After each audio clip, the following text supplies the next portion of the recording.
ነው። ማስተር አብነት ከበደ ማህበራዊ ሚዲያን ለበጎ ዓላማ በመጠቀም ተጽዕኖ ፈጣሪ መሆን እንደሚቻል ካስተማሩ ሰዎች መካከል አንዱ ነው ይለዋል መረጃው። በሚሰራው የበጎ አድራጎት ስራ የተቸገሩ ሰዎችን ህይወት ለመለወጥ እንዲቻልም በተግባር ያሳየ ድንቅ ሰው ነው ሲልም ነው የሚመሰክረው። ከሚያለቅሱ እናቶች ጋር ሲያለቅስ፣ ከታማሚዎችም ጋር አብሮ ሲታመም፣ በተፈጥሮ አደጋ ለተጎዱ ወገኖች ፈጥኖ በመድረስ የሚታወቀው ማስተር አብነት ማህበራዊ ሚዲያን ተጠቅሞ እርዳታዎችን በማሰባሰብና በመለገስ የብዙ ሰዎችን እንባም አብሷል እያለም ይቀጥላል። አሁን ግን ማስተር አብነት ራሱ በከባድ ህመም ላይ መውደቁን ከአዲስ ሚዲያ ኔትወርክ ጋር ባደረገው ቆይታም ይፋ አድርጓል ሲልም ነው የሚናገረው መረጃው። ችግረኞችን ለመርዳት ገንዘብ እያሰባሰብኩ ዝም ብዬ መቀመጥ አልቻልኩም የሚለው ማስተር አብነት የህመሙን ምክንያት ለይቶ ባያስቀምጥም እንኳን ስለመታመሙም ለማንም መናገር እንደማይፈልግ ገልጿል። ለነሱ እርዳታ ሲሰበስብ ቁጭ ብዬ አይደለም መቀመጥ አልችልም። ማስተር አብነት አንድ ወር ባልሞላ ጊዜ ውስጥ ብቻ 30 ሚሊዮን ገንዘብ በማሰባሰብ 5 ሰዎችን ለህክምና ወደ ህንድ ሀገር ሄደው እንዲታከሙ ማድረግ ችሏል። እኔ አሁን ባልተመረመረ በሽታ ውስጥ ነው ያለሁት ብሏል።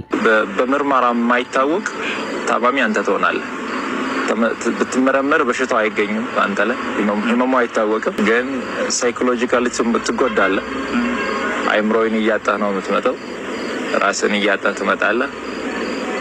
የሆነ ሰዓት ላይ ሳትትልና ራስን ትረሳለህ። ማስተር አብነት ማንንም ሰው ማስጨነቅ ስላልፈለገ ብቻ ስለ ህመሙ ጉዳይ በዝርዝር ባይገልጽም እንኳን የለበሰው ልብስ የሸፈነውና በህክምና ይህ ነው የማይባል ህመም እያስጨነቀው ይገኛል በሚል ነው መረጃው የሚጨምረው። አሁን ላይ ግን መታመሙ ከሱ አልፎም በሌሎች ዘንድ እየታወቀ በመምጣቱም ብዙዎች እየጠየቁት እንደሆነም ገልጿል።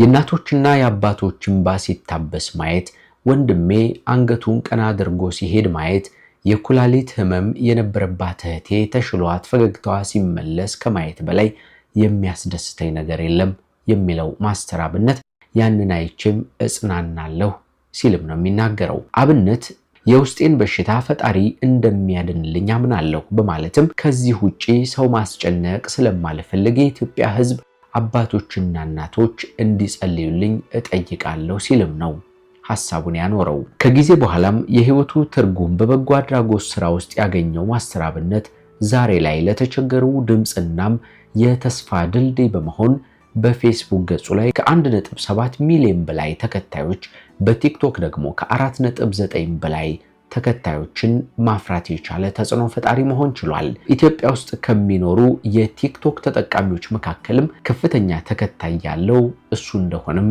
የሚታወቅ ነው። የማስተር አብነትን መታመም አስመልክቶ በዳሎል ኢንተርቴይንመንት በኩል የምናውቀው ወጣት ይህንን ብሏል። ማስተር አብነት ታሟል። አይ ዶንት ኖ ዋይ ብዙ ሰው ስለዚህ ጉዳይ ለምን እያወራ እንዳልሆነ አላቅም። አክቹአሊ ብዙ ሰው ኤክስፔክት ያደረገው ነገር ነበረ መሰለኝ። ብዙ ሰው አይቶት ምናምን ማስተር አብነት ምን ሆኖ ነው እያለ ነበረ። ቲክታክ ላይ ጄኑዊን ከሆኑ ሰዎች ውስጥ አንዱ ነው ማስተር አብነት። ውጭ ሀገር ሰሞኑን ሄዶ እንደሚታከምም እየተናገረ ነው። he was in pain ማለት ነው። ለረጅም ጊዜ he was in pain ፊቱ ያስታውቅ ነበርና ፈጣሪ ይማር፣ ሌላ ምን ማለት ይቻላል። እጅግ የምንወዳችሁ የምናከብራችሁ የጎራ ስቱዲዮ ቤተሰቦቻችን ማስተር አብነት ፈጣሪ ምህረቱን ልኮለት እንደገና እየሳቀ እንደምንመለከተው ምኞታችንንም ተስፋችንንም ለማስቀመጥ እንወዳለን። በተለያየ ዓለም ክፍል ሆናችሁ እኛን ተቀዳሚ ምርጫ አድርጋችሁ ስለምትከታተሉ እናመሰግናችኋለን። ቻናላችን ወቅታዊ፣ ማህበራዊ፣ አዝናኝና አስተማሪ ሆኖ ልዩ ልዩ